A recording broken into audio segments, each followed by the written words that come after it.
Puji nama Tuhan. Shalom semuanya. Shalom. Kurang semangat. Lebih semangat lagi. Shalom semuanya. Shalom. Oke. Boleh kita berdiri sampai kasih salam sampai kiri kanannya. Minimal 200 orang ya. Shalom semuanya. God bless you. Shalom semuanya. God bless you. Puji nama Tuhan. Waduh, udah 200 Pak? Amin. Haleluya. Ada sukacita hari ini? Yang bersukacita boleh kasih senyum yang terbaik buat sampai kiri kanannya. Kita mau datang sama Tuhan, kita mau bersukacita, kita mau penuh dengan damai sejahtera, kita mau dipenuhi dengan Tuhan. Biar hari ini kita boleh kembali dari tempat ini gak sama seperti waktu kita datang. Amin. Sebelum kita mulai sama-sama kita turun kepala kita berdoa. Tuhan Yesus, terima kasih Bapak. Tuhan Yesus, terima kasih. Terima kasih Tuhan, terima kasih Bapak yang baik. Kami bersyukur Bapak buat semua kasih, buat semua anugerah, buat semua ciptaan, buat semua penyediaan, buat semua yang terbaik Tuhan yang Kau berikan buat kehidupan kami Bapak yang baik. Hari ini kami boleh ada Tuhan, dan kami percaya Tuhan Kau terus melawat Tuhan kehidupan kami, Kau terus menyertai setiap kehidupan kami Bapak yang baik. Makasih Tuhan, makasih Bapak yang baik. Kami mau terus serahkan kehidupan kami di dalam tangan-Mu Tuhan. Bahkan pagi hari ini kami mau beribadah Tuhan, kami mau memuji, kami mau menyembah, kami mau mengagungkan Raja dan segala Raja, kami mau mendengarkan firman-Mu Bapak yang baik. Kami mau bersekutu bersama-sama dengan Kau Tuhan Yesus. Biar Tuhan hari ini Tuhan, kedagingan kami boleh semakin merosot Tuhan, dan Kristus kami semakin terpancar keluar Tuhan. Setiap sel dalam kehidupan kami Bapak yang dalam tubuh kami Tuhan boleh dibangkitkan Tuhan. Kami percaya Tuhan Kau memerintah Tuhan setiap tubuh kami Tuhan untuk lebih bergairah Tuhan untuk memuji Kau Tuhan, untuk lebih bergairah Tuhan dalam untuk datang dengan Kau Bapak yang baik. Makasih Tuhan, makasih Bapak yang baik. Segala puji syukur hormat kemuliaan hanya bagi nama-Mu Tuhan Yesus. Hari ini Tuhan kami datang berdalil Tuhan hanya untuk Kau Bapak. Biar Tuhan Kau yang disenangkan Tuhan, Kau yang dipuji dan muliakan Tuhan di tempat ini Tuhan. Bahkan dalam kehidupan kami Tuhan Yesus. Makasih Tuhan, makasih Bapak yang baik. Kami tahu kami menyembah Allah yang luar biasa. Kami tahu kami menyembah Allah yang luar biasa kudus. Kami tahu kami menyembah Allah yang luar biasa. Raja di atas segala raja. Tuhan Allah yang luar biasa.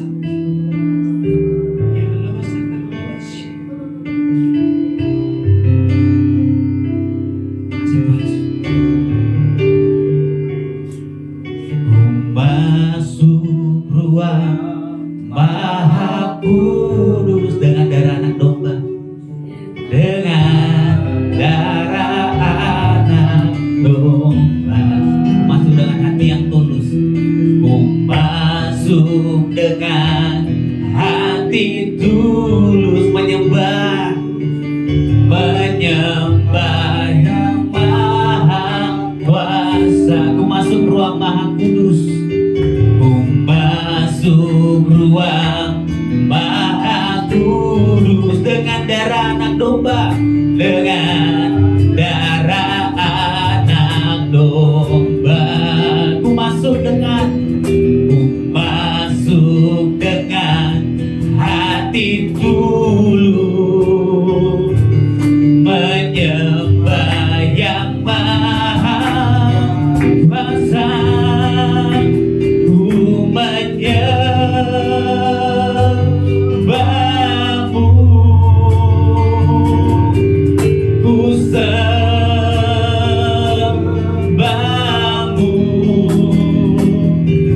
ku menyembah-Mu,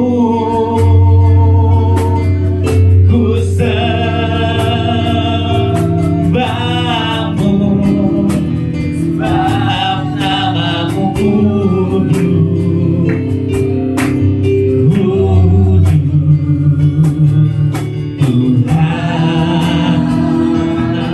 Sama-sama kita katakan, ku masuk ruang Maha Kudus. Ku masuk ruang Maha Kudus dengan darah anak domba. Ku masuk dengan hati tulus,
Bapa yang baik. Pagi hari kami dipenuhi dengan roh kesegaran itu Tuhan. Biar roh kesegaran itu Tuhan yang memimpin kehidupan kami Tuhan. Ini percaya Tuhan roh-Mu Tuhan yang membenarkan kehidupan kami Bapa yang baik. Makasih Tuhan, makasih Bapa yang baik. Biar kami boleh sadar diri Tuhan. Ayo nyembah Allah yang luar biasa. Ayo nyembah Allah yang kudus. Ayo nyembah Allah yang ajaib. Raja di atas segala raja. Allah yang layak kami puji dan layak kami sembah. Allah yang layak kami tinggikan Tuhan. Kau satu-satunya Tuhan yang layak kami tinggikan Tuhan dalam kehidupan kami Bapa yang baik. Yang menyembah Engkau Tuhan lebih lagi. Yang bersorak Tuhan lebih namamu lebih lagi Tuhan. Thank you Lord, thank you Jesus. Mari kami dalam sukacita Bapa yang baik hari ini Tuhan. Dan kami boleh tahu Tuhan bahwa Engkau di dalam kami dan kami di dalam Engkau Bapa yang baik. Segala puji syukur hormat dan kemuliaan bagi namamu Tuhan. Bisa memuji Engkau Tuhan. Dalam nama Yesus kita boleh sama-sama katakan amin.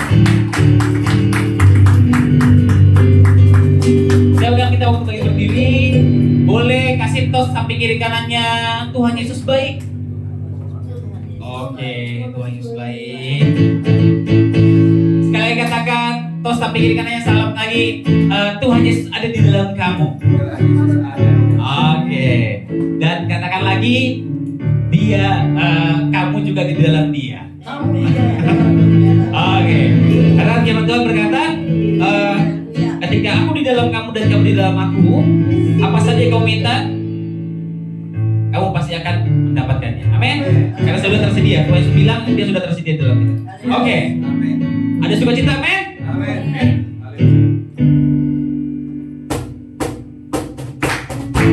Kita bersukacita sebab kita Tuhan punya Tuhan Allah yang luar biasa. Kita punya Tuhan Allah yang ajaib. Saya percaya kau gak pernah Tuhan mengamalkan hal yang buruk dalam kehidupan kami. Sama-sama kita katakan saudara. Saudara, dengarlah sabda kabar membawa kebebasan bagi semua orang. Tidakkah kau tahu inilah tahun Yobel? Angkat tanganmu, bebaskan tawanan. Sekarang katakan saudara, saudara,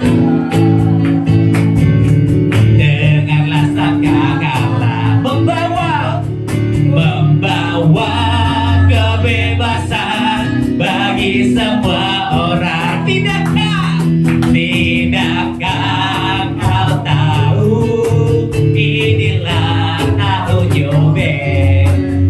Angkat tanganmu, bebaskan tawanan. Katakan ini tahun pembebasan. Ini tahun pembebasan.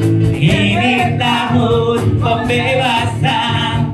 Semua tawanan dilepaskan. Yang tumbuh dan yang buta melompat dan bersoraklah, sebab ini tahun pembebasan. Ini tahun pembebasan. Ini tahun pembebasan. Ini tahun pembebasan. Semua tawanan dilepaskan. Sama-sama katakan yang tumbuh dan yang buta melompat dan bersoraklah, sebab ini tahun pembebasan. Kita punya dari awal katakan saudara, saudara, dengarlah sabda kabar membawa kebebasan bagi semua orang. Tidakkah kau tahu inilah tahun Yobel? Angkat tanganmu, bebaskan tawanan. Katakan ini tahun pembebasan. Ini tahun pembebasan. Ini tahun pembebasan. Semua tawanan dilepaskan.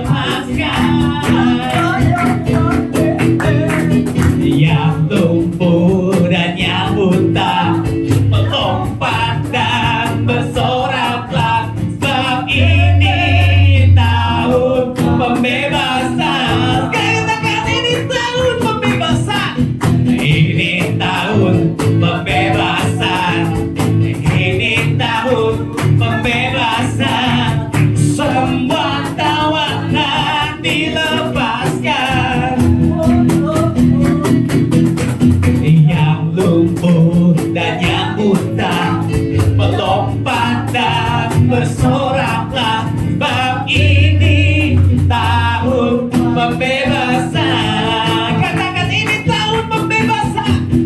Ini tahun pembebasan. Ini tahun pembebasan.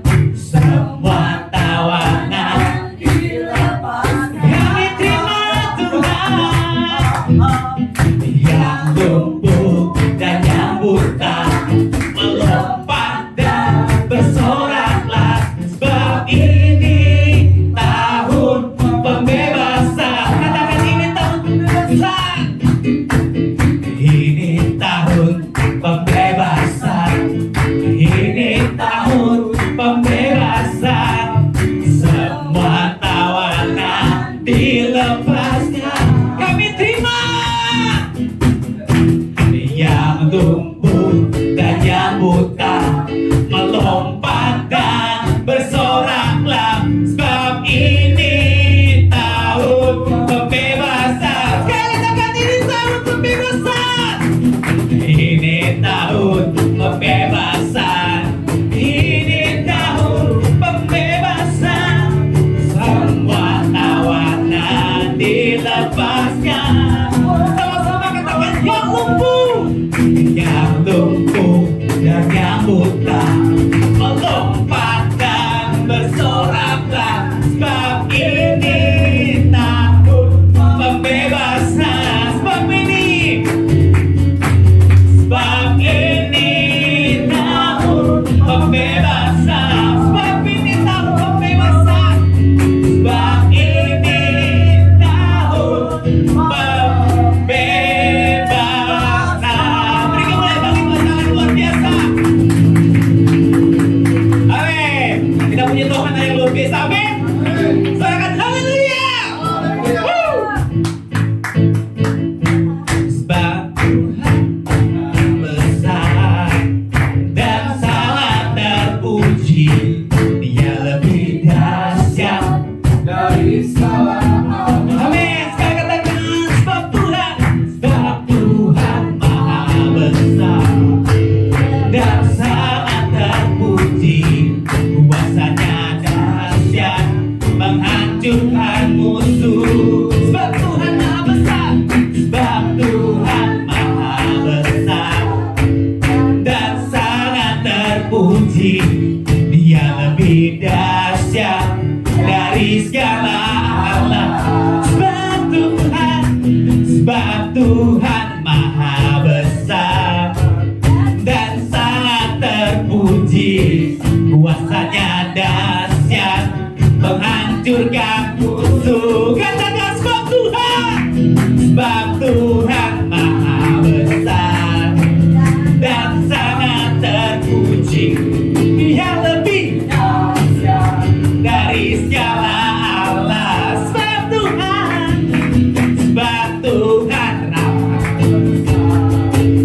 dan sangat terpuji. Kuasanya dahsyat menghancurkan musuh. Katakan sebab Tuhan maha besar dan sangat terpuji. Dia lebih dari segala Allah. Sebab Tuhan maha besar dan sangat terpuji. Kuasanya dahsyat menghancurkan musuh. Kuasanya dahsyat. Kuasanya dahsyat. Dahsyat menghancurkan musuh. Amin. Puji nama Tuhan. Saya masih kembali duduk. Haleluya.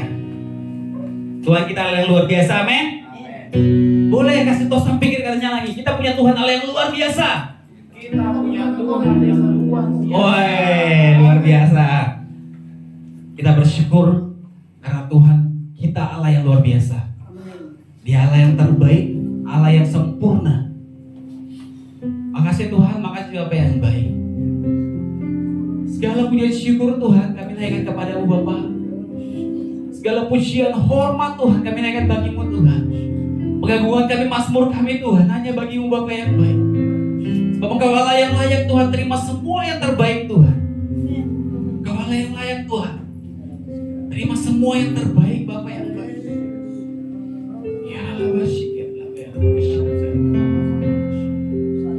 ya benar-benar Tuhan, kami boleh merasakan Tuhan kehidupan kami Tuhan, tubuh dan jiwa roh kami Tuhan dikuatkan Tuhan karena Engkau Bapa. Karena kami tahu Tuhan Yesus, ketika kami di dalam Engkau Tuhan dan Engkau di dalam kami Tuhan Yesus, semua Tuhan tidak ada kemustahilan Tuhan yang terjadi buat tubuh kami Bapa yang baik. Kami percaya Tuhan, semua hal yang gak mustahil, yang mustahil Tuhan boleh jadi gak mustahil Tuhan, karena kami berjalan bersama-sama dengan Allah yang luar biasa. Makasih Tuhan, makasih Bapa yang baik. Makasih Tuhan, makasih Bapa yang baik. Kami angkat tangan kami Tuhan, kami berserah Tuhan kepada-Mu Bapa yang baik. Biar datanglah kerajaan-Mu, jadilah kehendak-Mu Tuhan atas kehidupan kami Bapa yang baik. Ya Allah, syukur ya Allah, syukur.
Segala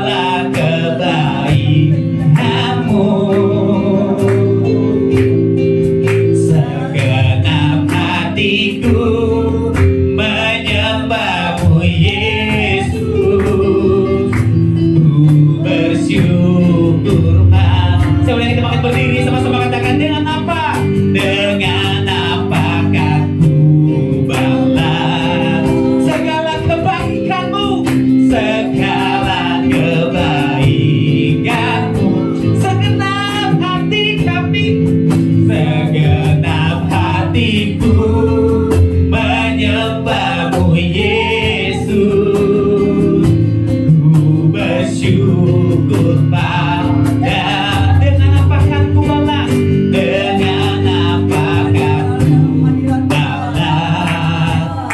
Sama-sama katakan, segala kebaikan-Mu. Kami berserah padamu Tuhan, Raja di atas segala raja.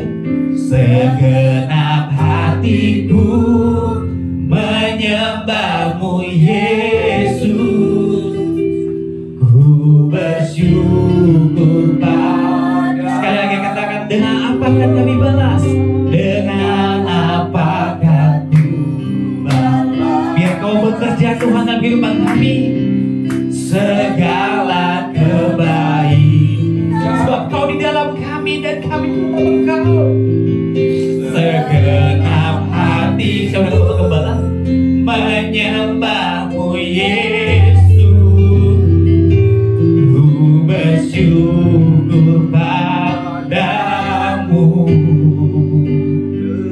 Apakah ku balas segala kebaikan, segala kebaikan-Mu? segenap hatiku, Segenap hatiku menyembah-Mu Yesus. Ku bersyukur padamu selamanya, selamanya, selamanya, selamanya.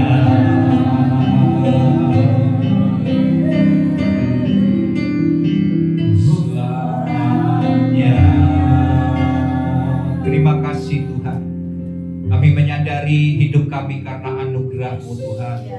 Kami ada sampai dengan hari ini karena pertolongan, kebaikan Tuhan, campur tangan Tuhan di sepanjang hidup kami. Terima kasih buat kekuatan yang baru yang Tuhan beri bagi kami. Biarlah hari demi hari kami terus mengandalkan Tuhan. Kami terus percaya akan kuasa Tuhan yang menyertai kami. Tuhan yang tidak pernah meninggalkan kami. Tuhan yang setia, yang menolong kami tepat pada waktunya. Terima kasih Bapa. Pagi hari ini Tuhan, kembali kami rindu akan firman Tuhan.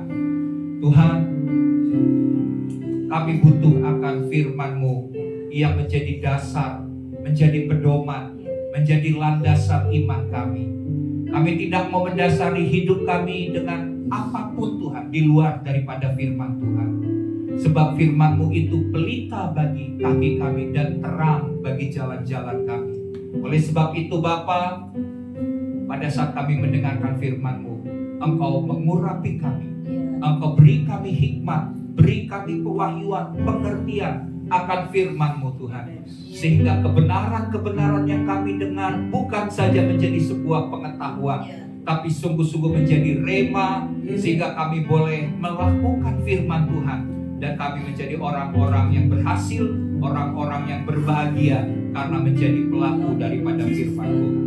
Terima kasih Bapa, kami buka hati untuk firman-Mu hari ini. Urapi hamba-Mu yang menyampaikan firman-Mu Tuhan. Tuhan sembunyikan Tuhan di belakang salib. Biar Tuhan yang ditinggikan dan diagungkan lewat firman hari ini. Dalam nama Tuhan Yesus, semua kita yang siap bersama-sama katakan amin. Amin. Oke, puji Tuhan, silakan duduk. Shalom. Apa kabar?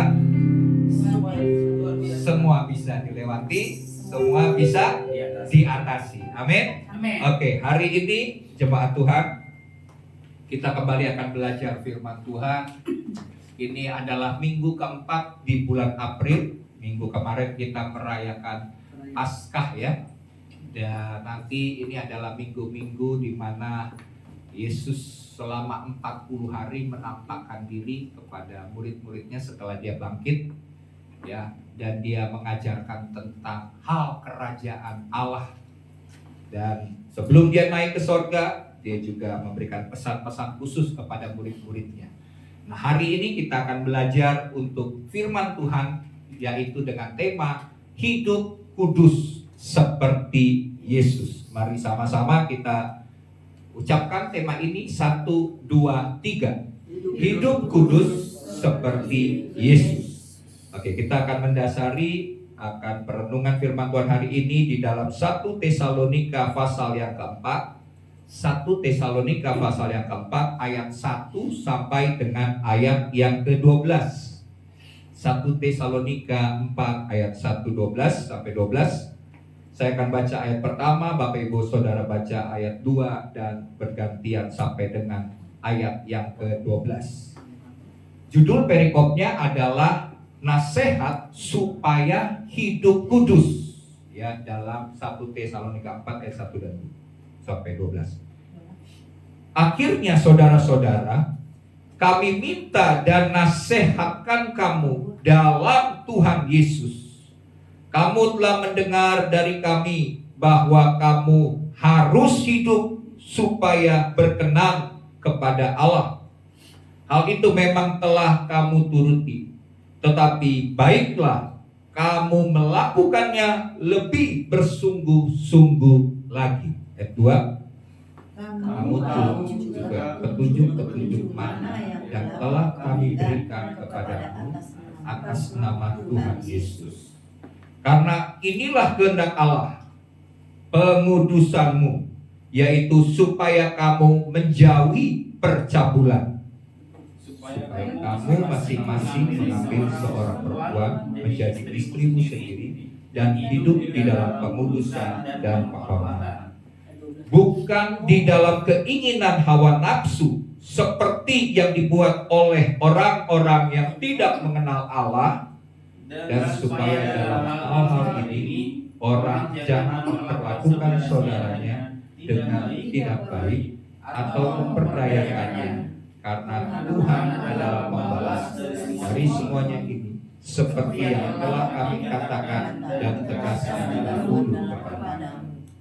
Allah memanggil kita bukan untuk melakukan apa yang cemar, melainkan apa yang kudus. Karena itu siapa yang menolak ini bukanlah menolak manusia, melainkan menolak Allah yang telah memberikan juga yang kudus kepada kamu. Ayat selanjutnya, tentang kasih persaudaraan tidak perlu dituliskan kepadamu, karena kamu sendiri telah belajar kasih mengasihi dari Allah. Ayat 10, hal itu kamu lakukan juga kepada semua saudara di seluruh dunia. Tetapi kami menasihati kamu, saudara-saudara, supaya kamu lebih bersungguh-sungguh lagi melakukannya. Dan anggaplah sebagai suatu kehormatan untuk hidup tenang, untuk mengurus persoalan-persoalan sendiri, dan bekerja dengan tangan seperti yang telah kami pesankan kepadamu, sehingga kamu hidup sebagai orang-orang yang sopan di mata orang luar dan tidak bergantung kepada mereka.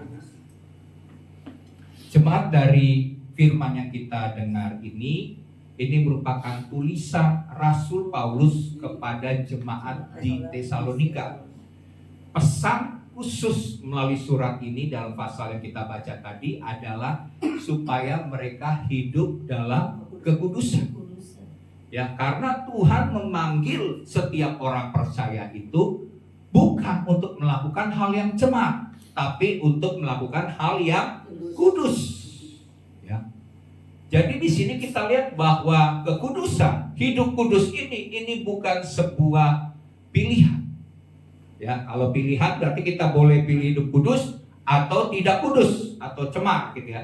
Tapi ini merupakan sebuah panggilan setiap orang Kristen untuk hidup dalam kekudusan. Karena kalau kita tidak hidup dalam kekudusan, kita mengikuti hawa nafsu kita seperti orang dunia, apa bedanya kita dengan anak-anak dunia? Kita seharusnya berbeda. Kita ini adalah anak-anak Allah. Kita punya perbedaan dengan anak-anak dunia, dan perbedaan itu yang merupakan ciri, yang merupakan gaya hidup dari setiap orang Kristen atau orang percaya adalah mereka hidup dalam kekudusan. Alkitab berkata, sebab tanpa kekudusan tidak ada seorang pun yang dapat melihat Allah. Berbahagialah orang yang suci hatinya, karena mereka akan melihat Allah. Orang yang tidak kudus hidupnya tidak akan pernah melihat Tuhan atau melihat sorga. Ya, melihat Tuhan aja nggak bisa, apalagi masuk surga. Jadi betapa pentingnya hidup kudus, karena Tuhan memanggil setiap kita untuk hidup dalam kekudusan. Ya, slide-nya. Nah, kudus berarti dikhususkan atau terpisah. Hal ini menunjukkan keadaan hidup kita yang dikhususkan untuk Tuhan dan terpisah dari nilai-nilai dunia ini. Jadi kita lihat di sini bahwa kudus dalam bahasa Ibrani-nya itu artinya kados. Kados itu artinya terpisah, dipisahkan. Dipisahkan dari apa? Dipisahkan dari hal-hal yang berasal dari dunia. Ya, dipisahkan supaya setelah dipisahkan dia menjadi dikhususkan. Jadi setelah kita dipisahkan, kita ini menjadi milik Allah. Amin. Karena kita sudah ditebus dengan darahnya yang mahal, darah Yesus, kita sudah diampuni dosa kita, maka kita dipisahkan dari dunia, kita menjadi milik Allah. Setelah kita menjadi milik Allah, dipisahkan dari dunia, kita dikhususkan. Dikhususkan untuk siapa? Untuk Tuhan. Dikhususkan untuk melakukan tujuan ilahi, mengerjakan tujuan ilahi dalam hidup kita. Kita punya panggilan yang khusus untuk hal itu. Tuhan panggil kita, Tuhan khususkan kita untuk menggenapi panggilan kita, untuk hal-hal yang khusus yang Tuhan percayakan untuk kita kerjakan, menyelesaikan pekerjaan Bapa di dunia ini. Tuhan percayakan kepada setiap kita untuk melakukannya. Tapi yang pertama Tuhan lakukan adalah Tuhan pisahkan. Tuhan jadikan dulu kita miliknya Tuhan. Ya. Jadi di sini kita lihat bagaimana Tuhan mengajarkan betapa pentingnya kita dipisahkan dulu, jadi milik Tuhan, dan kemudian kita dikhususkan bagi Tuhan. Nah, karena di dalam Kristus kita telah dikuduskan, dan oleh kuasa darahnya sekarang kita dimampukan untuk membangun kekudusan. Nah, saya mau jemaat mengerti hal ini dulu. Jadi begini, ada sesuatu hal yang berbeda antara kata kudus dengan pengudusan. Seringkali ini menjadi sebuah masalah dari beberapa anak-anak Tuhan yang mempersoalkan tentang kita ini kan sudah dikuduskan. Ngapain lagi kita hidup kudus? Karena hidup kudus ini bukan usaha kita, bukan pekerjaan kita sebagai orang Kristen. Kita nggak bisa mampu melakukan untuk hidup kudus, hidup dalam kekudusan. Tapi karena pengorbanan Yesus, karena darah Yesus yang menguduskan, maka kita menjadi kudus. Sedangkan di dalam ayat yang kita baca tadi, di dalam 1 Petrus 4 tadi, ya, ayat yang ketiga dikatakan yang Tuhan kehendaki adalah pengudusan. Maksudnya apa? Jadi ada sebuah perbedaan antara kudus, status kudus, dengan proses pengudusan. Saya ulang, ada sebuah perbedaan antara status kudus dengan proses pengudusan. Maksudnya begini. Jadi waktu kita percaya kepada Yesus, ya, kita percaya akan pengorbanan Yesus, kita sudah dibasuh, diampuni dosa-dosa kita dengan darah Yesus, disitulah kita menjadi kudus. Amin. Kita dikuduskan. Kita diampuni dosa-dosa kita. Jadi di sini kudus ini berarti pekerjaan Tuhan. Tuhan sudah menguduskan setiap orang yang percaya. Tuhan sudah mengampuni dosa-dosa kita. Dan kita statusnya adalah orang-orang kudus. Kita ini identitasnya, posisi kita sudah jadi posisi sebagai orang-orang yang kudus, dikuduskan oleh Tuhan. Setelah itu, kita kan masih hidup dalam dunia, betul kan? Kita masih kadang-kadang digoda dan berbuat dosa. Nah, bagaimana untuk dosa-dosa kita yang kita lakukan? Apakah kalau sudah Tuhan kuduskan berarti ya sampai selesai hidup kita akan tetap kudus? Ya, berarti kita bebas dong, mau berbuat apapun, mau berbuat jahat, berbuat dosa, karena kita kan udah dikuduskan oleh Tuhan. Bukan kita yang menguduskan diri kita sendiri, kita nggak mampu, tapi kan Tuhan sudah kuduskan. Nah, ini kan jadi pertanyaan gitu. Tapi di sini saya mau supaya jemaat mengerti bahwa kita dikuduskan, kudus. Waktu kita percaya akan pengorbanan Yesus yang menebus kita, mengampuni dosa-dosa kita, status kita, ya, posisi kita itu adalah kudus di mata Tuhan. Amin. Di hadapan Bapa di surga, status kita kudus. Tapi karakter kita, perilaku kita yang masih melekat oleh karena hidup dalam kedagingan bertahun-tahun, itu harus dikuduskan, harus diubah supaya semakin hari menjadi serupa dengan Kristus. Nah, proses pengudusan itu untuk menjadi serupa dengan Kristus ini yang harus melakukan menjadi bagian kita, supaya perilaku kita dan karakter kita menjadi karakter yang semakin dikuduskan, dimurnikan, dan sampai serupa dengan Kristus. Itu yang disebut dengan proses pengudusan. Ya, jadi paham ya, jangan jadi bingung nih. Ya udah, kalau gitu, memang kita bisa hidup kudus. Ya, kita di dalam Kristus, kita bisa hidup dalam kekudusan. Dan kalau yang pertama itu kan dilakukan oleh Tuhan Yesus, pengorbanan Yesus di atas kayu salib, kudus itu. Tapi yang proses pengudusan itu kita bekerja sama dengan siapa? Roh Kudus. Makanya tadi ayat yang kita baca tadi, Tuhan memberikan rohnya yang kudus kepada setiap kita, supaya kita hidup dalam pengudusan, proses pengudusan. Nah, nanti saya coba kita lihat dulu ya, dalam 1 Tesalonika pasal 4 ayat 3. Kita lihat dulu ayat ini. 1 Tesalonika 4 ayat 3. Karena inilah kehendak Allah, yaitu apa? Pengudusan, yaitu supaya kamu menjauhi percabulan. Kenapa Paulus menulis hal itu kepada jemaat di Tesalonika? Karena jemaat di Tesalonika itu berada di wilayah dari pemerintahan kerajaan Yunani Romawi pada waktu itu. Nah, dalam budaya orang-orang Yunani Romawi pada waktu itu, mereka itu hidup dalam imoralitas. Ya, mereka hidup di dalam hal-hal yang bagi mereka tindakan-tindakan ganti pasangan, melakukan tindakan percabulan, perzinahan itu adalah hal yang biasa.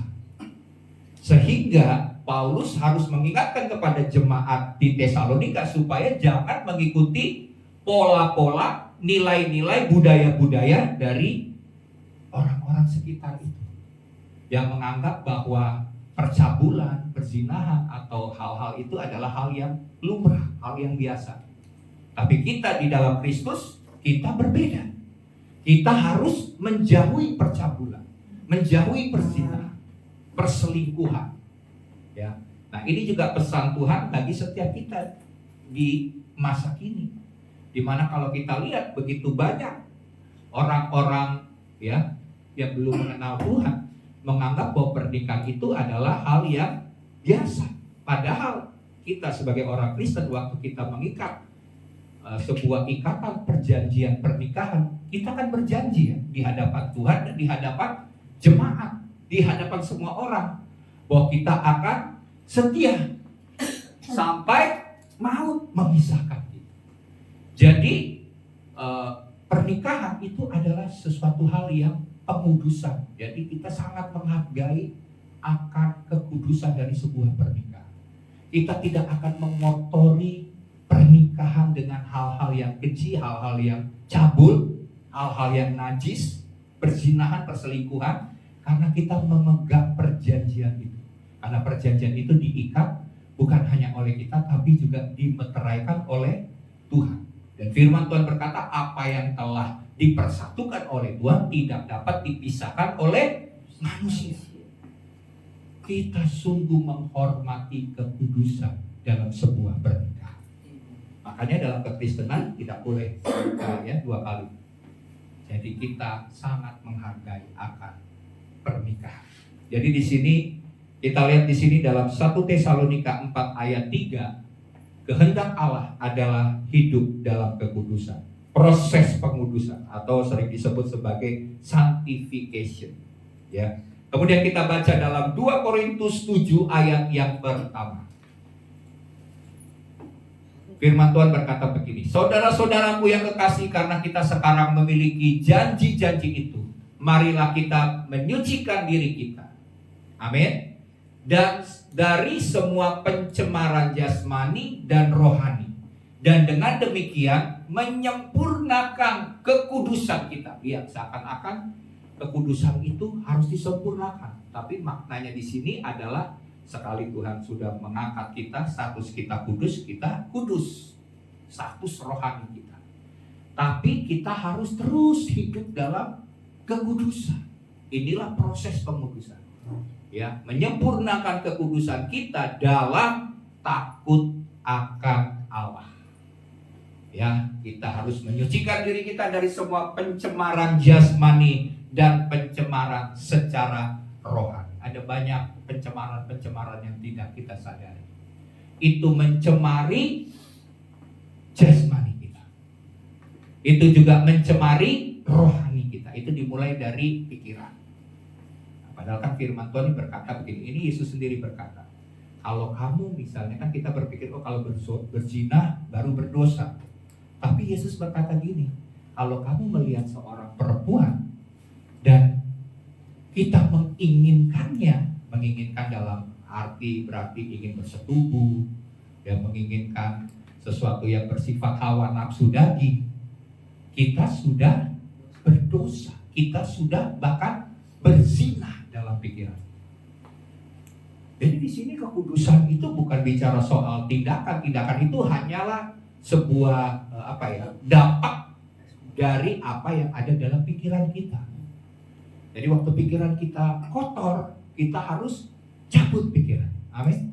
Kita buang pikiran-pikiran itu supaya jangan sampai pada akhirnya melakukan hal yang jahat itu, dosa itu di mata Tuhan.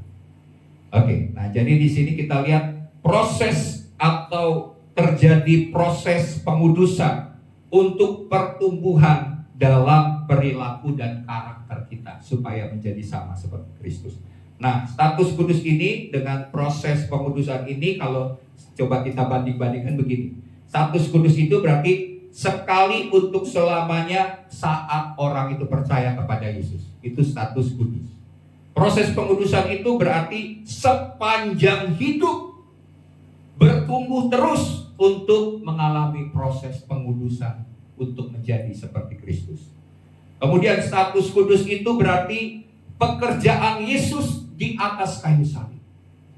Kita dikuduskan. Sedangkan proses pengudusan itu adalah pekerjaan Roh Kudus dalam hidup kita. Ini ya, kalau tadi pekerjaan Yesus pengorbanan di atas kayu salib, kalau ini pekerjaan Roh Kudus untuk proses pengudusan. Nah, status kudus ini diterima dengan iman. Ya, kita percaya, maka Tuhan akan menguduskan. Kita percaya pengorbanan Yesus, kita akan dikuduskan. Terus proses pengudusan itu dijalani dengan ketaatan dan bekerja sama dengan Roh Kudus. Itu proses pengudusan.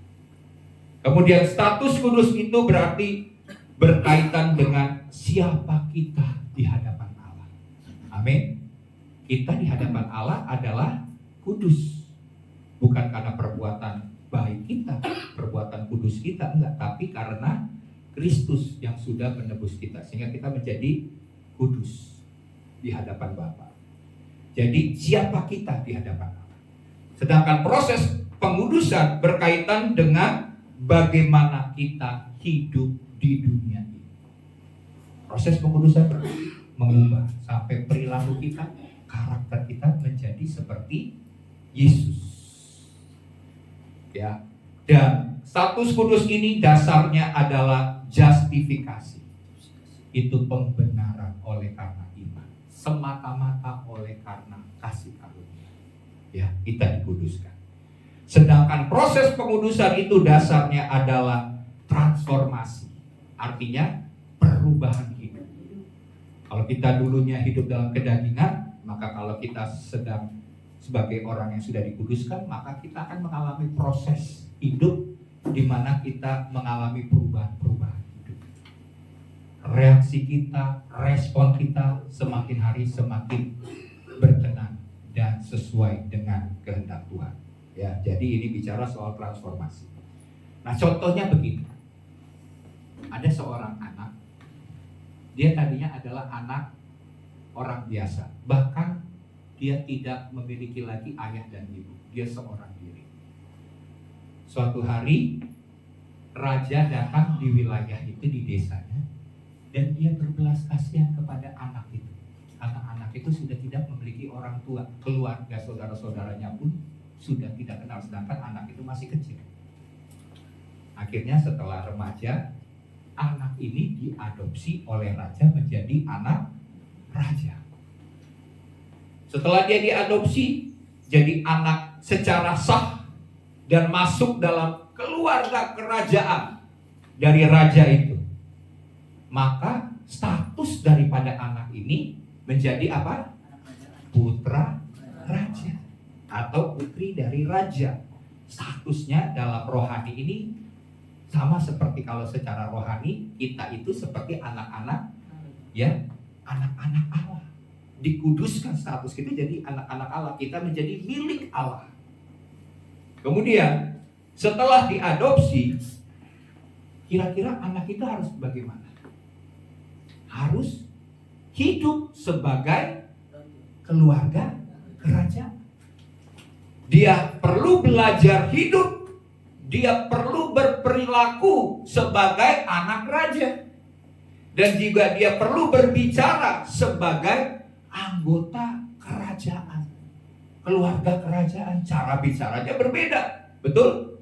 Nggak seperti anak biasa. Perilakunya juga harus tahu tata krama, sopan santun, cara berbicara. Perilakunya harus sebagai anak raja. Demikian juga kita. Itulah yang disebut dengan proses pengudusan. Untuk menjadi anak raja, kita harus belajar hidup sebagai anak-anak Allah. Ya, nah jadi kita lihat di sini. Coba kita lihat dampak kehidupan yang kudus itu. Yang pertama kita lihat. Yang pertama, berkenan kepada Allah. Kita lihat tujuan kehidupan kita. Segala hal yang kita lakukan adalah agar kita menjadi hamba-hamba yang berkenan di hadapan Allah. Jadi di sini kita garis bawahi kata tujuan hidup. Tujuan hidup kita adalah menjadi hamba-hamba yang berkenan. Hamba yang setia. Betul? Karena firman Tuhan berkata, orang yang setia sampai pada akhirnya dia akan diberikan upah. Ya, mereka yang setia walaupun menantikan tuannya belum datang-datang, tapi dia tetap setia melakukan tugasnya, maka pada saat tuannya itu datang, dia akan diangkat jadi kepercayaan atau jadi orang yang dihormati oleh raja atau tuannya karena dia sudah setia. Terus jadi hamba-hamba yang taat. Tadi kadang-kadang saya kalau cerita, ada banyak orang Kristen berpikir, oh saya nggak mau jadi hamba. Kenapa?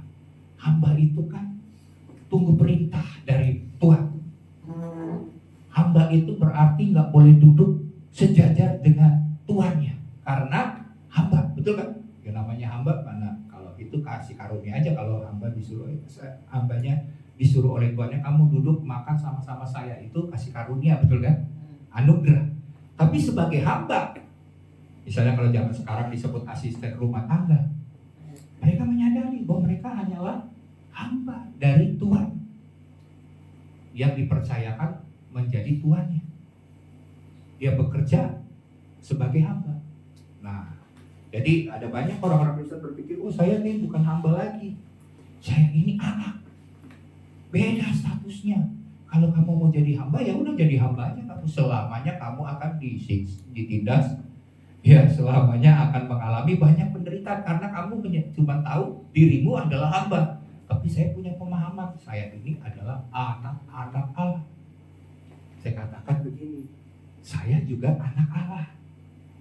Bukan berarti saya hamba Tuhan, saya hamba, status saya adalah hamba. Ya, dalam hal misalnya, dalam hal ketaatan untuk melakukan tugas perintah daripada Tuhan, saya adalah hamba. Ya kan, maknanya kan itu artinya hamba. Tapi dalam hal penyediaan fasilitas, semua hal yang tersedia atas diri saya ini statusnya adalah anak Allah. Kalau anak kan dia berhak menerima warisan, betul? Sebagai anak dari kerajaan, kita bisa menerima warisan. Demikian juga anak-anak Allah, kita juga menerima warisan-warisan yang kekal dari surga. Jadi ini bicara soal yang pertama, hamba ini bukan berarti statusnya ini adalah ya udah cuman tunggu perintah dari Tuhan untuk melakukan tugas, enggak, tapi ketaatan. Itu yang maksudnya hamba itu, ketaatan seperti hamba melayani tuannya. Tapi dalam hal status kita juga anak Allah, kita mendapat fasilitas penyediaan dari Tuhan yang berlimpah karena kita adalah anak dari raja di atas segala raja. Ya, jadi jangan salah paham kalau kita bicara soal hamba, ini bicara ketundukan kepada otoritas Tuhan. Anak bicara soal menerima berkat-berkat dari raja di atas segala raja. Ya. Nah, tujuan hidup kita ini jadi hamba yang berkenan. Kalau jadi hamba yang keras kepala, yang tidak taat, maka Tuhan akan mengeliminasi kita. Prosesnya di situ. Mau jadi anak, ya tentunya harus nurut kepada orang tua, betul kan? Kalau kita jadi anak yang bandel, ya orang tua juga lama-lama menganggap ini kok anak bandel banget. Ya udah perlu dimasukin ke asrama dulu deh, asrama anak-anak supaya dia dididik jadi anak yang baik, tahu sopan santun. Karena mungkin udah susah diatur, bah gitu. Kalau sampai dimasukin begitu kan kasihan gitu ya, bahaya. Nah, demikian juga Tuhan mau kita memiliki hati hamba yang berkenan. Kemudian slide berikut. Perkenanan Tuhan datang ketika kekudusan kita upayakan. Karena kekudusanlah yang klop atau matching dengan sifat kesucian Allah. Tadi saya katakan tadi bahwa kita perlu hidup dalam kekudusan karena itu merupakan panggilan Tuhan. Dan waktu kita hidup kudus, kita mau mengupayakan hidup kita untuk mengalami proses pengudusan, hidup dalam kekudusan, maka kita akan mendapat perkenanan daripada Tuhan. Betapa pentingnya perkenanan itu di hadapan Tuhan. Ada sebuah lagu jadul yang sering juga saya nyanyikan. Lagunya bagaimana? Lagunya begini. Ku tahu Tuhan pasti buka jalan. Ku tahu Tuhan pasti buka jalan. Terus bagaimana kata-katanya? Asalku hidup suci, tidak turut dunia. Ku tahu Tuhan pasti buka jalan. Amin. Ya, saya lihat sebagian besar tahu lagu ini ya. Berarti udah ketahuan umur-umurnya. Karena ini lagu jadul gitu. Umur-umurnya berarti udah ya lumayan lah. Beda-beda tipis dengan saya mungkin ya. Oke. Nah, jadi di sini kita lihat bahwa waktu kita hidup kudus, maka Tuhan pasti buka jalan. Amin. Dia akan mengadakan perkara-perkara mujizat karena Tuhan melihat ada karakter Tuhan dalam hidup kita, yaitu Tuhan itu kudus. Kalau Tuhan lihat kita ini tidak ada karakter kudus, Dia bertanya, jangan-jangan bukan anak saya, ya, anak tetangga, karena nggak punya karakter sama seperti dia. Padahal kita seharusnya punya DNA yang sama dengan Allah kita. Amin. Kita punya karakter yang sama dengan Tuhan kita. Perkenanan. Yusuf, dia hidup dalam perkenanan Tuhan. Makanya Tuhan angkat. Daud juga dikatakan, aku telah mendapati hambaku Daud, seorang yang berkenan di hatiku. Dia akan melakukan semua kehendak yang aku perintahkan untuk dikerjakan. Jadi di sini kita lihat bahwa perkenanan itu datang waktu kita menjalani hidup dalam kekudusan. Oke ya. Dengan memisahkan diri dari nilai-nilai dunia lalu mengejar kekudusan di hadapan Allah, kita diperkenan oleh Tuhan. Jadi dengan kita memisahkan hal-hal dunia, maka kita akan mendapatkan perkenanan Tuhan. Jadi Paulus juga menasehati jemaat Tesalonika untuk harus hidup berkenan kepada Tuhan. Walaupun Paulus mengatakan begini, ya kamu sudah melakukan hidup berkenan. Tapi kembali Paulus menasihatkan kepada jemaat di Tesalonika supaya mereka lebih sungguh-sungguh lagi. Ya. Dia tahu jemaat sudah melakukan itu. Tapi ini sebuah peringatan, nasihat, lebih sungguh-sungguh lagi berkenan kepada Tuhan. Jadi ini merupakan sesuatu hal yang penting. Kata berkenan ini penting. Nah sekarang pertanyaannya, apakah keputusan atau gaya hidup kita selama ini sudah berkenan kepada Allah? Kita harus introspeksi diri, kita harus evaluasi diri. Apakah kita masih sering mencari pengakuan manusia daripada perkenanan Allah? Kalau kita hanya mencari pengakuan manusia, kita belum berkenan di hadapan Tuhan. Tapi kalau kita mencari perkenanan manusia, sekalipun orang tidak mengakui kita, sekalipun orang tidak menghargai kita, tapi kalau kita tahu kita berkenan di hadapan Tuhan, itu lebih dari cukup. Amin. Daripada hanya mengejar pengakuan manusia, tapi ditolak oleh Tuhan. Oke. Jadi di sini kita harus minta tuntunan Roh Kudus untuk setiap keputusan harus memperkenan hati Tuhan. Kita evaluasi diri, apakah dalam kegiatan sehari-hari hidup kita menyenangkan hati Tuhan, atau malah semakin hari kita semakin menyakiti hati Tuhan. Semakin hari kita jauh dari hadirat Tuhan. Kita harus kembali kepada Tuhan. Amin. Kita harus bertobat. Kalau pelayanan kita sudah menjadi sebuah rutinitas, kejenuhan, cuman sekedar melayani tapi tidak sungguh-sungguh mengalami lagi kuasa Tuhan, mengalami lagi jamahan Tuhan, tidak lagi merasakan keintiman dengan Tuhan, jangan-jangan kita hanya mencari pengakuan manusia. Kita terlibat melayani setiap hari, minggu, wah sorry saya nggak bisa kemana-mana. Kenapa? Saya mau pelayanan. Nah ini kadang-kadang bisa menjadi senjata supaya kita dapat pengakuan. Tapi yang lebih penting adalah perkenanan, ya, menyenangkan hati Tuhan. Oke, yang kedua, memahami kehendak Allah. Yang kita sudah baca tadi dalam ayat ketiga dan keempat. Salah satu kehendak Allah bagi kita adalah pengudusan hidup kita. Kehendak kita harus ditundukkan pada kehendak Tuhan. Nah, sebagai anak-anak Tuhan, yang harus kita lakukan adalah kita mencari kehendak Tuhan. Kita harus tahu kehendak Tuhan. Kita harus paham kehendak Tuhan. Jangan sampai kita nggak mengerti apa itu kehendak Tuhan atas hidup kita. Ya, kalau kita nggak paham, kita tidak mengerti, mulai sekarang jemaat cari tahu apa itu kehendak Tuhan atas hidup saya. Karena sia-sia hidup kita kalau kita tidak tahu kehendak Tuhan. Jangan-jangan kita malah hidup di luar dari kehendak Tuhan. Kalau kita sudah hidup di luar dari kehendak Tuhan, maka kita tidak akan menerima janji-janji yang Tuhan sediakan bagi kita. Ya, jadi kita perlu untuk mencari kehendak Tuhan yang perlu kita lakukan. Kita perlu menyesuaikan pikiran dan kehendak kita untuk disesuaikan dengan pikiran dan kehendak Allah. Jangan sampai kita punya pikiran-pikiran ini hanya masukan-masukan dari dunia, cara berpikir dunia. Ya, dunia ini kan penuh dengan kebebasan.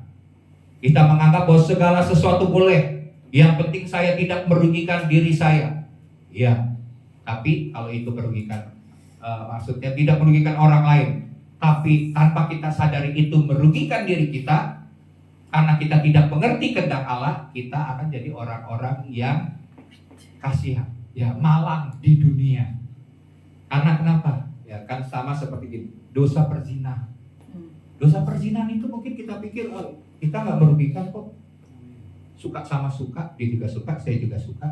Nggak ada yang dirugikan, apalagi ada kan zaman sekarang, dia misalnya sebagai seorang suami, punya istri, punya anak, dia bilang ini, saya boleh dengan perempuan manapun, yang penting kan keluarga saya cukupi, keluarga saya biayai, saya sediakan segala hal yang dia minta, saya cukupkan kebutuhan-kebutuhan secara material.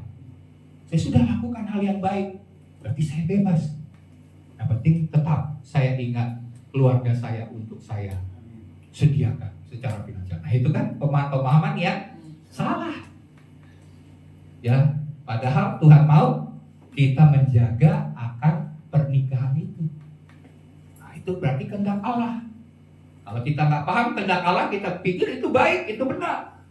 Itu merugikan sebenarnya diri kita sendiri. Oke ya, sama seperti misalnya kita nggak mau mengampuni, kita bilang ya biarin saja saya nanggung. Habis dosa orang itu terlalu besar terhadap saya, dia terlalu jahat kepada saya. Sebenarnya yang rugi bukan orang itu, yang rugi adalah kita karena kita tidak mengampuni. Karena Alkitab berkata orang yang tidak mengampuni, Tuhan juga tidak akan mengampuni dosa-dosa. Nah, jadi di sini kita harus mengerti kehendak Tuhan. Pikiran kita, kehendak kita harus disesuaikan dengan pikiran dan kehendak Tuhan. Jadi kalau kita berpikir, oh yang penting saya rajin ke gereja lah.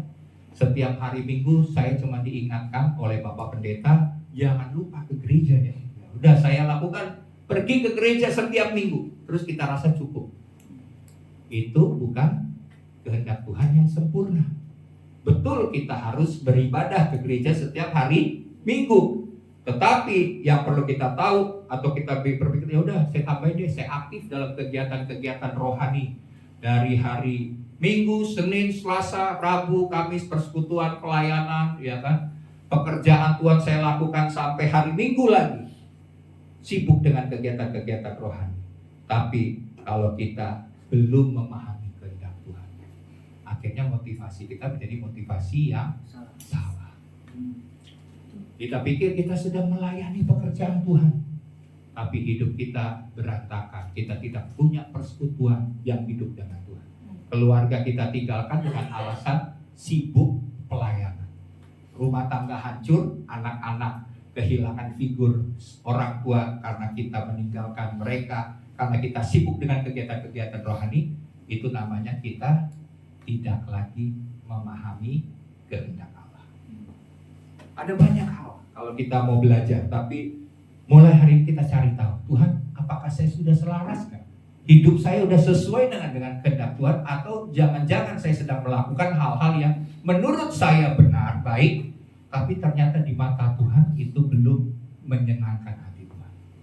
Ya, kita harus mengoreksi diri kita. Ya, firman dalam konteks ini, pengudusan adalah hal yang terjadi, slide-nya, terjadi jika kita menjauhi dosa seksual atau percabulan. Jadi di sini jelas, kalau Tuhan bilang jangan pernah kompromi dengan dosa. Kita harus mengoreksi diri kita, apakah sepanjang hari-hari kita sudah banyak kompromi dengan dosa. Kalau ini kan konteksnya soal percabulan, perzinahan. Tapi apakah kita dalam hal-hal lain, dosa-dosa yang dilarang oleh Tuhan, kita masih kompromi untuk melakukan dosa-dosa demikian? Kita harus menjauhi dosa-dosa. Kita harus terus hidup dalam proses pengudusan sampai kehendak Tuhan, rupa dan gambar Kristus nyata atas hidup kita. Firman Tuhan menekankan bahwa kekudusan pernikahan adalah hal yang menjadi kehendak Allah atas hidup kita. Oke, yang terakhir, yang ketiga. Yang ketiga, mengasihi seperti Allah. Dalam ayat 7 dan 9 kita sudah baca tadi. Panggilan Allah sangat jelas agar kita tidak melakukan apa yang cemar, melainkan apa yang kudus. Slide berikut. Panggilan Tuhan jelas ya, untuk kita bukan melakukan hal yang cemar, tapi hal yang kudus. Untuk memenuhi tuntutan itu, Allah telah memberikan Roh Kudus, Rohnya yang kudus kepada kita, agar kita dimampukan hidup kudus seperti Yesus, seperti Kristus. Jadi waktu Tuhan memberikan seakan-akan ini sebuah tuntutan untuk hidup kudus, Dia tidak membiarkan kita sendirian dengan usaha kita, dengan upaya kita, enggak. Tapi Dia mengirimkan Roh Kudus. Roh Kudus itu adalah penolong yang akan mengajarkan kita kebenaran-kebenaran daripada firman Tuhan. Kita akan tahu waktu kita tanya kepada Roh Kudus, misalnya, Roh Kudus, saya boleh gak untuk melakukan hal itu? Terus Roh Kudus akan ingatkan akan firman Tuhan, bahwa hal ini tidak sesuai dengan kehendak Tuhan. Atau Roh Kudus akan ingatkan kepada firman Tuhan, janji tentang melangkah iman sebesar biji sesawi, engkau sanggup memindahkan gunung. Jadi Roh Kudus akan mengingatkan firman Tuhan, supaya kita bertindak seturut dengan kehendak Tuhan, sesuai dengan firman Tuhan. Ya, jadi Dia nggak pernah menyimpang dari firman Tuhan. Kalau ada suara yang berkata lain, yang berbeda dengan firman Tuhan, hati-hati, jangan kita pikir itu suara Roh Kudus. Tapi jangan-jangan itu adalah suara iblis yang menyerupai malaikat terang, gitu ya. Iblis bisa menyerupai malaikat terang. Yang kita bisa bedakan apakah itu dari iblis atau dari Tuhan. Apakah yang kita dengar dari suara itu adalah sesuai dengan firman Tuhan atau bertentangan dengan firman Tuhan.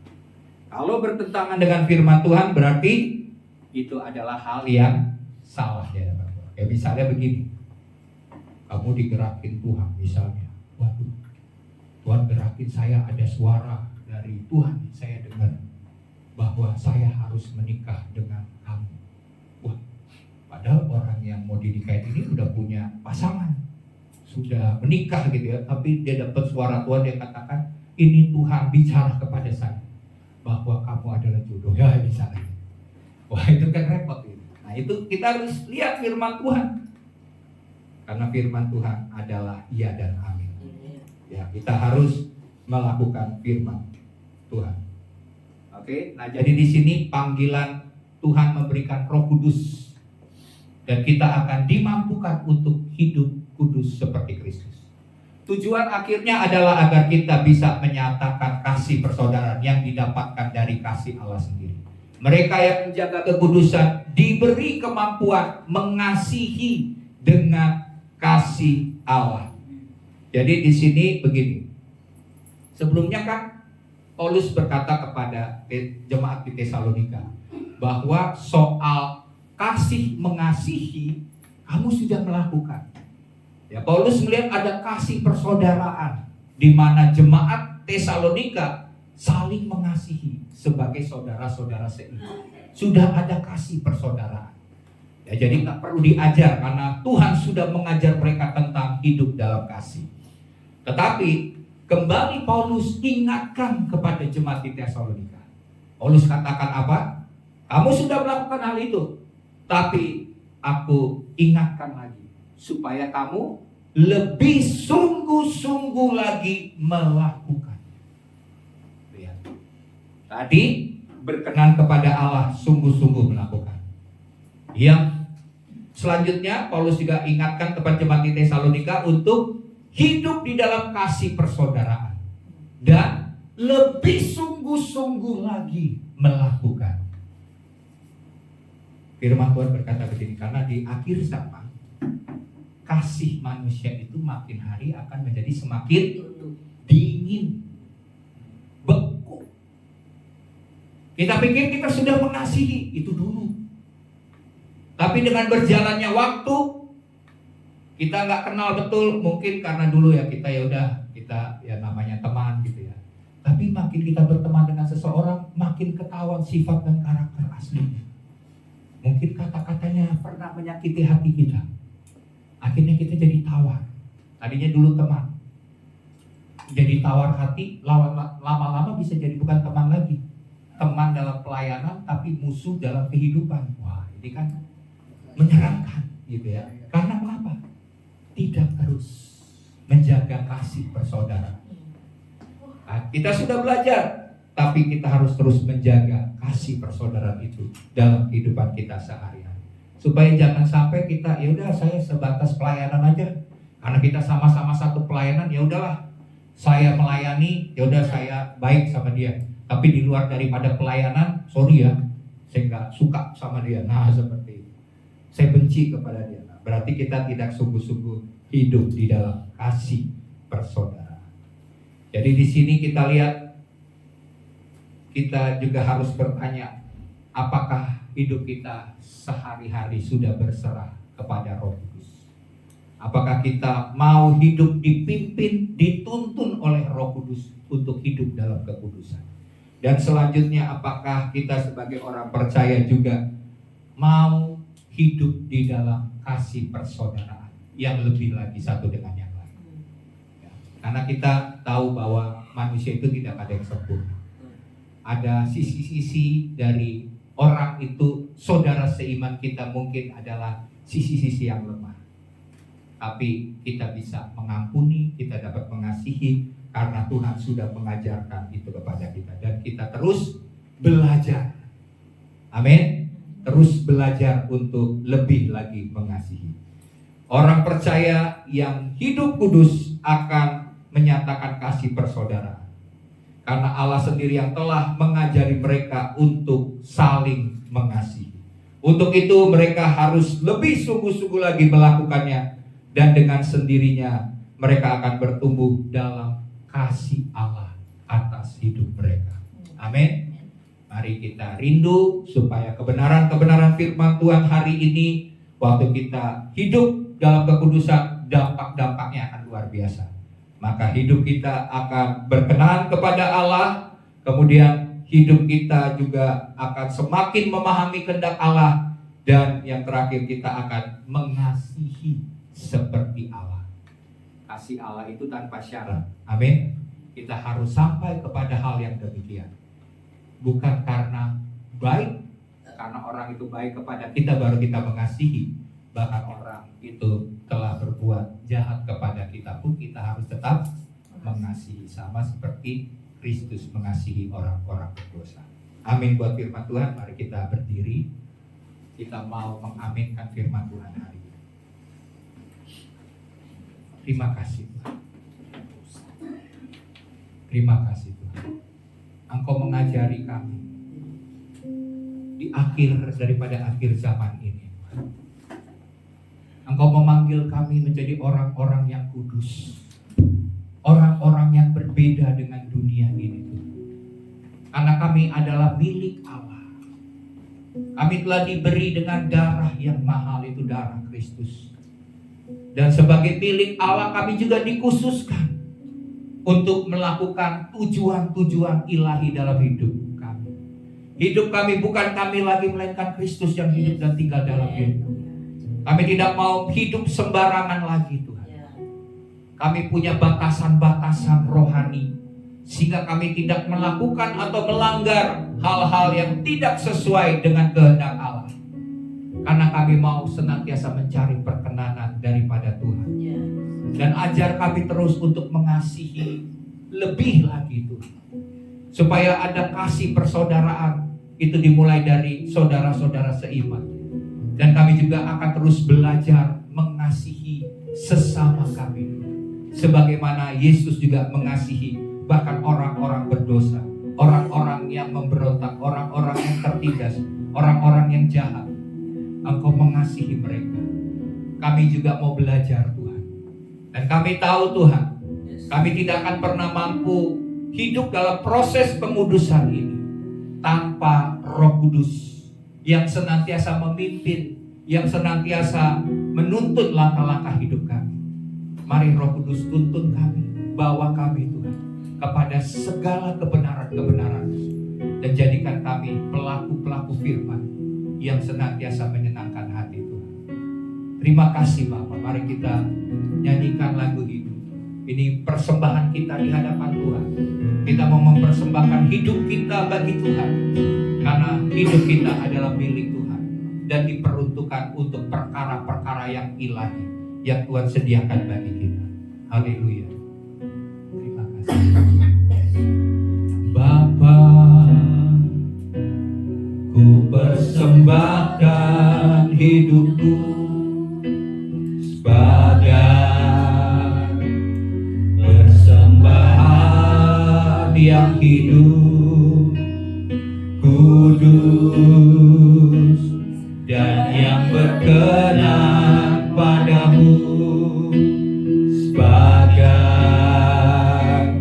ibadah yang sejati. Sekali lagi katakan, Bapa, ku persembahkan tubuhku. Bapa,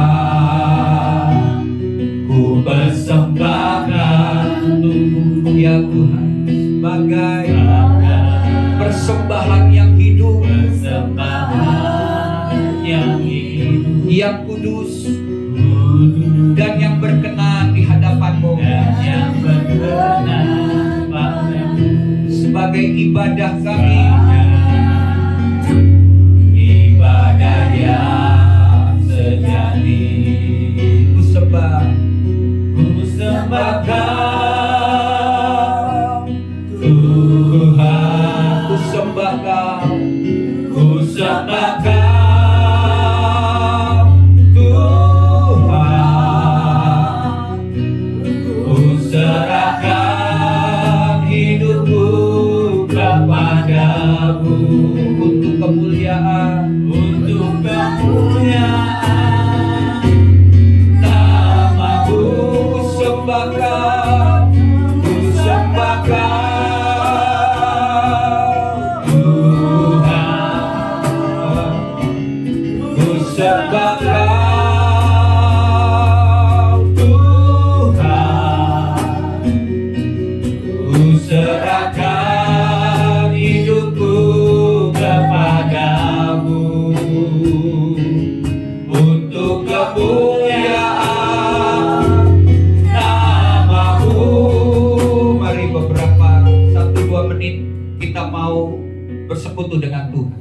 Biarkan musik tetap mengalun. Kita mau menyelidiki hati kita. Kita mau mengoreksi hati kita. Kita mau mengevaluasi diri kita. Apakah selama ini kita mau hidup dalam proses pengudusan untuk menjadi serupa dan segambar seperti Kristus. Kristus telah memberikan teladan, dan firman Tuhan juga mengatakan, kuduslah kamu sebab aku ini kudus. Dan tidak ada seorang pun yang dapat melihat Allah tanpa hidup dalam kekudusan. Oleh sebab itu Tuhan, hari ini kami mau memeriksa hidup kami. Jika ada dosa-dosa di mana kami kompromi dengan perbuatan-perbuatan dosa, jika kami melakukan hal-hal yang selama ini kami tidak menyadari itu adalah bukan kehendak Tuhan, jika motivasi hati kami sudah jauh daripada motivasi kehendak Tuhan yang Tuhan inginkan ada dalam hidup kami, kami mau terus mengoreksi hati kami. Kami mau menjalani hidup yang berkenan di hadapan Tuhan. Kami mau terus belajar Tuhan akan kasih Tuhan sebagaimana kasih-Mu yang sempurna itu. Kami mau terus belajar Tuhan. Kami mau terus menjadi pelaku-pelaku daripada firman Tuhan. Sehingga kami tahu Tuhan, kami sedang menuju kepada pertumbuhan yang sehat secara rohani. Kami tidak mau menjadi pribadi yang tidak bertumbuh di dalam kerohanian kami. Kami tidak mau sekedar aktif dalam kegiatan-kegiatan rohani, tapi kami tidak mengalami pertumbuhan. Oleh karena kami tidak mau belajar untuk mengalami proses pertumbuhan itu, proses pengudusan melalui pekerjaan Roh Kudus dalam hidup kami. Oleh sebab itu Tuhan ampuni kami, bahwa kami semakin mengerti kehendak Tuhan. dan jadikan kami pelaku daripada firman. Terima kasih Tuhan. Ini doa kami, ini doa hamba bagi seluruh jemaat Tuhan. Biarlah kami terus mengalami proses pertumbuhan yang sehat di hadapan Tuhan. Terima kasih Tuhan. Mari kita nyanyikan lagi lagu ini. Kita betul-betul menyerahkan hati kita supaya Roh Kudus memimpin langkah-langkah hidup kita. Bapa, ku persembahkan tubuhku sebagai persembahan yang hidup, kudus dan yang berkenan padamu, sebagai ibadah yang sekali lagi katakan Bapa. Amin Tuhan. Bapa, kami persembahkan apa bawa Tuhan seluruh doa kami di hadapan-Mu Tuhan. Kami persembahkan itu di hadirat Tuhan. Ini pribadi, ini milik-Mu, ini milik-Mu Tuhan. Kami adalah milik-Mu Tuhan.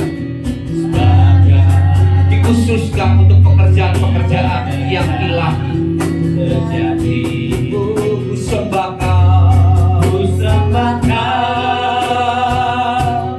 Tuhan, kami menyembah. Ku sembahkan Tuhan, ku serahkan hidupku kepadamu untuk kemuliaan namamu, ku sembahkan Tuhan,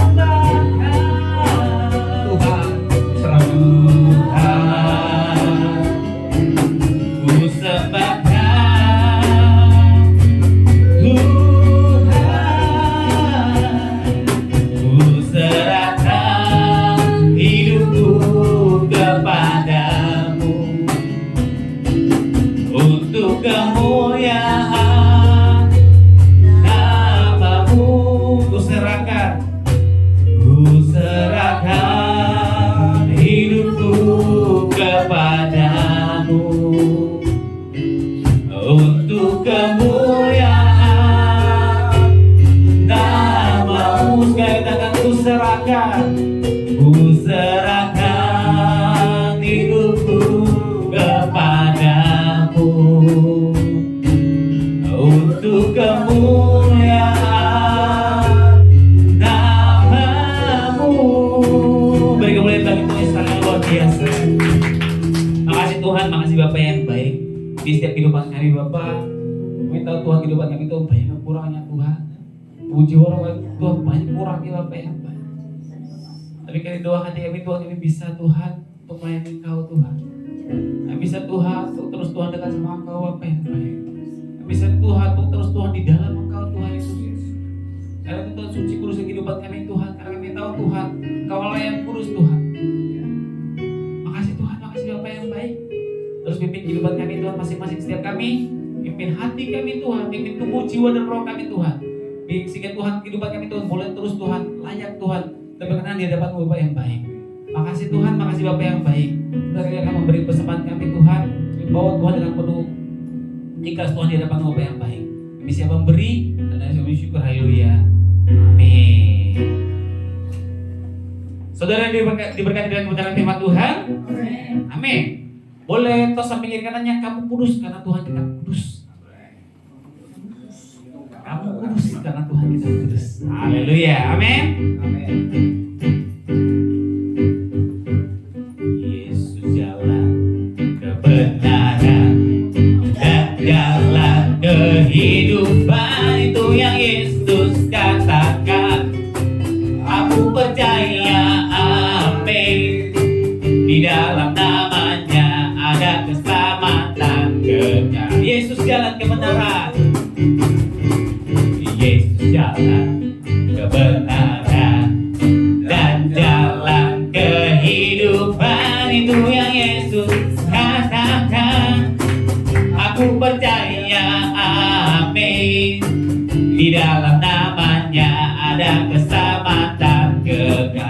boleh berdiri. Sama-sama kita katakan glory. Glory, haleluya. Glory, haleluya. Glory, haleluya. Glory, haleluya. Di dalam namanya ada keselamatan kekal. Glory, haleluya. Glory, haleluya. Oh, oh. Glory, haleluya.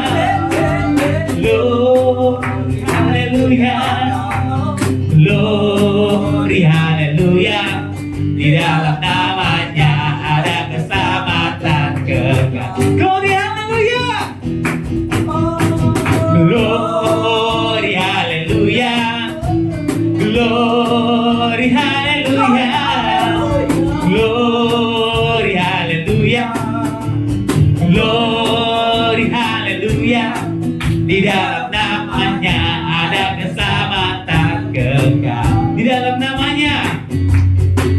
Di dalam namanya ada keselamatan kekal. Di dalam namanya. Di dalam namanya ada keselamatan.